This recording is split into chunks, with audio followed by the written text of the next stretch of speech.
Welcome to national rankers.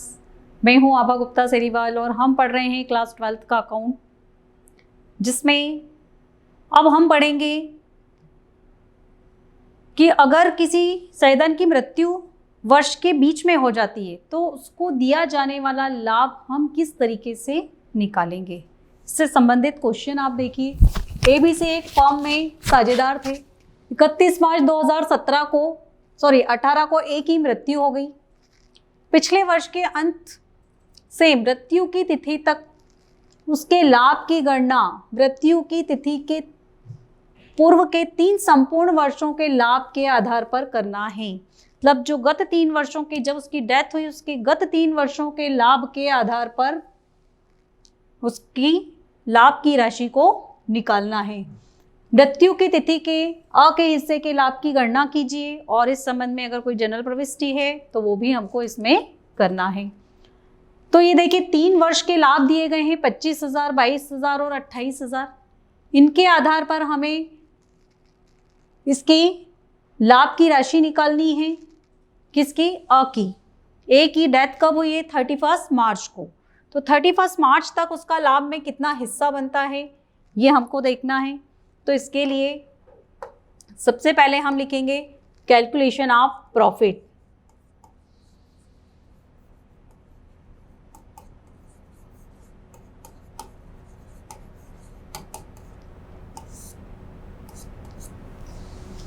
सबसे पहले हम क्या करेंगे, जो गत 3 वर्ष के लाभ हैं उनका एवरेज निकाल लेंगे, औसत निकालेंगे उसका। हम यहां पर लिखेंगे एवरेज प्रॉफिट।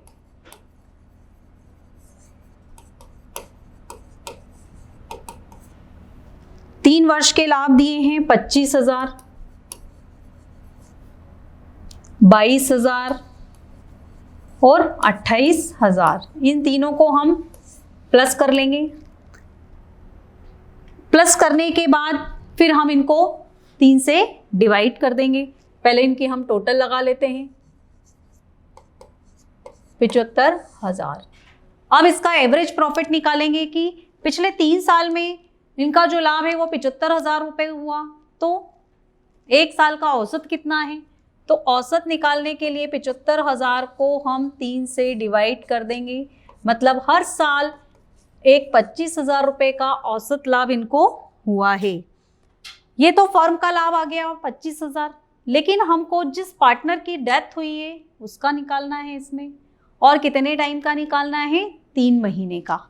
अब ये देखिए आप, इसका 1 जनवरी से 31 मार्च बराबर 3 महीने, 3 माह का हमको इसका लाभ निकालना है।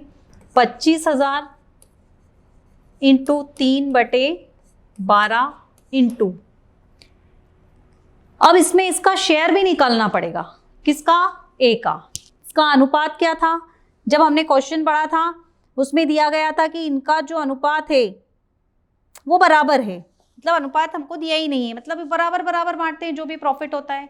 3 पार्टनर हैं, तो 3 पार्टनर हैं, जब वो बराबर बांटना चाहते हैं तो 1/3 1/3 तीनों ले लेंगे इंटू 1/3। 3 से 3 कैंसिल हो गया। 12 से हम इसको डिवाइड कर देंगे तो ये आ जाएगा 2083.33। मतलब इसको कितना प्रॉफिट मिला? 2,083 रुपये और 33 पैसे।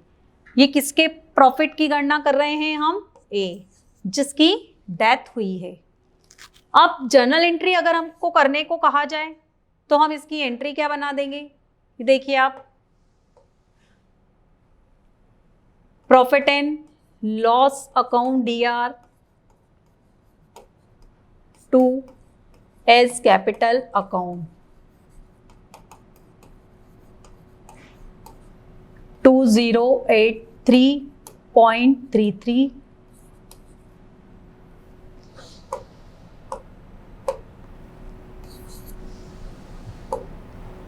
2083.33 और नरेशन लिख देंगे बीइंग प्रॉफिट ट्रांसफर्ड।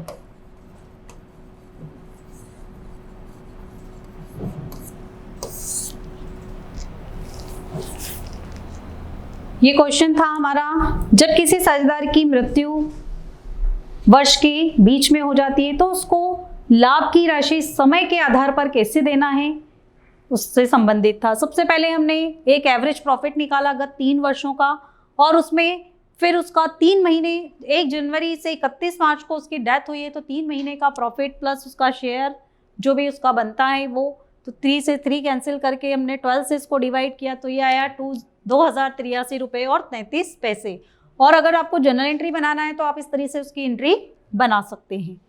इसके बाद अब आप देखिए हमारा अगला क्वेश्चन, ये भी लाभ से संबंधित है, लेकिन इसमें जो लाभ की राशि की गणना करनी है वो विक्रय के आधार पर करनी है। इससे पिछले क्वेश्चन में हमने जो राशि निकाली है वो समय के आधार पर निकाली थी, अब हम बिक्री के आधार पर निकालेंगे।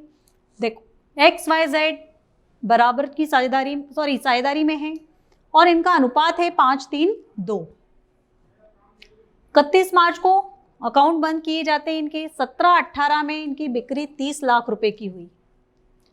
30 जून को वाई की डेथ हो गई और इस स्थिति तक फर्म की बिक्री 10 लाख रुपए थी। 17-18 में लाभ 6 लाख रुपए था। फर्म के लाभ में मृत साझेदार का हिस्सा निकालिए। हमें क्या करना है, जिस साझेदार की डेथ हुई है और डेथ कब हुई है 30 जून को, बिक्री के आधार पर लाभ में उसका हिस्सा निकालना है। तो इसमें भी हेडिंग हमारा हो जाएगा कैलकुलेशन ऑफ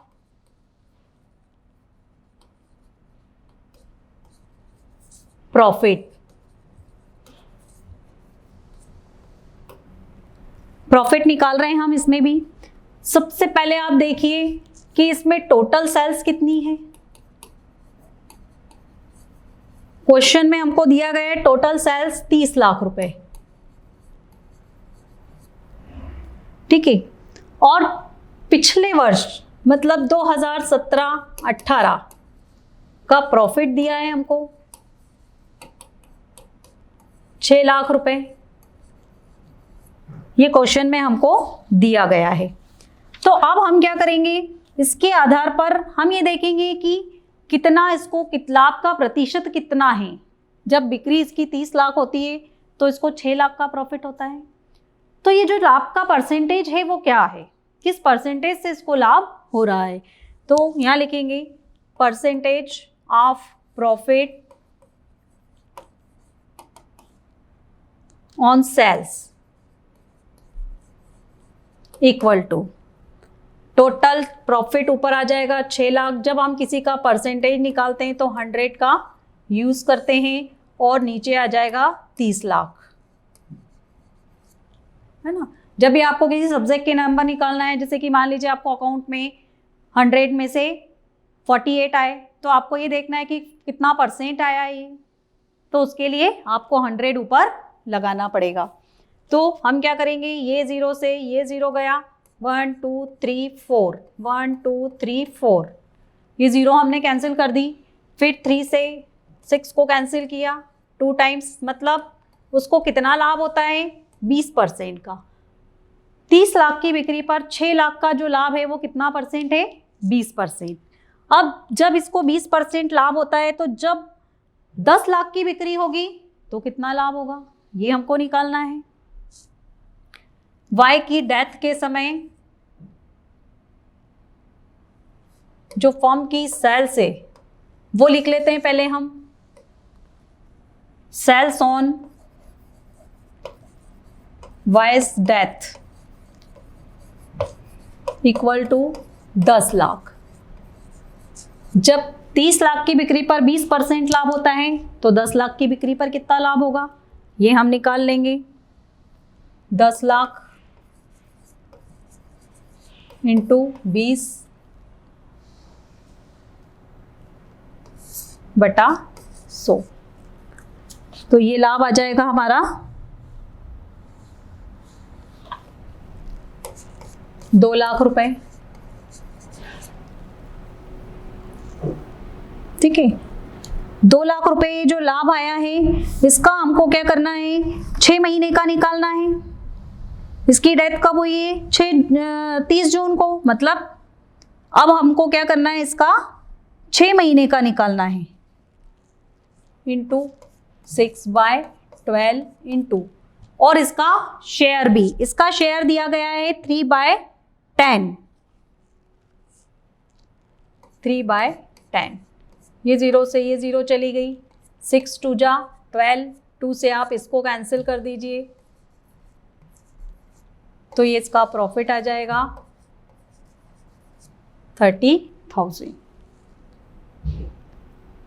वाई की, एक मिनट, वाई की डेथ तक की, सॉरी सेल्स है, तो फिर हमको इसमें 6/12 करने की जरूरत नहीं है। डायरेक्ट जो 2 लाख का प्रॉफिट है उसके ऊपर हम वाई का शेयर निकाल देंगे। 2 लाख इंटू 3/10 बराबर 60,000, मतलब वाई को कितना प्रॉफिट देंगे हम, 60,000। तो ये था बिक्री के आधार पर। सबसे पहले हमने ये देखा कि एक बिक्री पे इनको कितना % लाभ होता है, और उतना % लाभ हमने वाई की जब डेथ हुई उस डेट तक जो फर्म की सेल्स थी उसके ऊपर निकाला, और फिर उसको उसके रेशो में डिस्ट्रीब्यूट कर दिया। Thank you.